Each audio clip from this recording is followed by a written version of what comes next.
Ni muhimu sana kama tunavyofahamu, nishati safi ya kupikia ni ajenda ya kitaifa.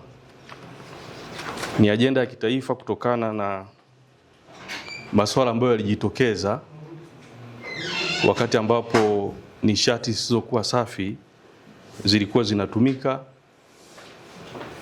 na kutokana na matumizi hayo kulikuwa na kuongezeka kwa uharibifu wa mazingira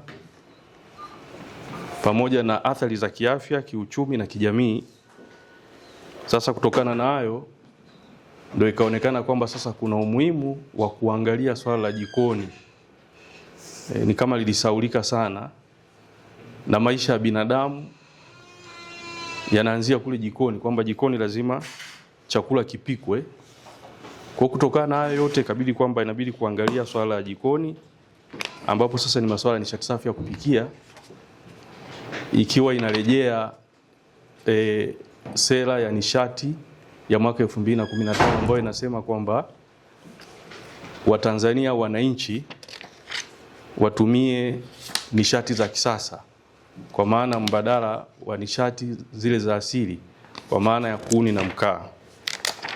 Sasa kutokana na hayo kulitengenezwa mkakati ambao baadaye tutaongea, lakini katika mkakati huo jambo kubwa ilikuwa ni swala la elimu, kwamba elimu lazima iwepo, watu kutambua kwamba madhara ambayo yanajitokeza kwa kutumia nishati ambayo sio safi. Na katika elimu ni kwa makundi mbalimbali. Sasa wizara ikaona kwamba ni vema, kwa sababu waheshimiwa madiwani wako na watu wakifikiwa wakapata elimu, itakuwa imewafikia wananchi katika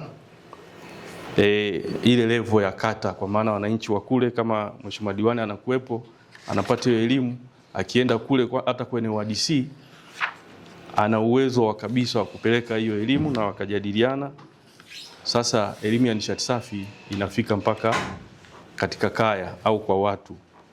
Sasa kwa kutambua hilo, Wizara ya Nishati ikaona sasa ni vema zoezi hili la kutoa elimu lianze, na kwa awamu ya kwanza ni mikoa mitatu, kwa maana ya Simiyu, Singida pamoja na Katavi. Kwa hiyo hapa tulipo tulianzia Simiyu na tukaja Singida kwa sasa, na tayari tushapita hizo halmashauri zingine, kwa maana ya Singida Manispaa, alafu na Singida DC, Mkarama pamoja na Iramba. Kwa leo tuko hapa, tuko makundi mawili, kundi jingine liko Manyoni na sisi tuko hapa Itigi.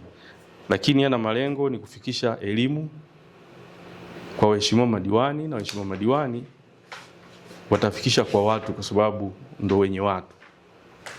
Kwa hiyo mheshimiwa mwenyekiti na mkurugenzi, kwa ufupi ni hilo. Nashukuru sana.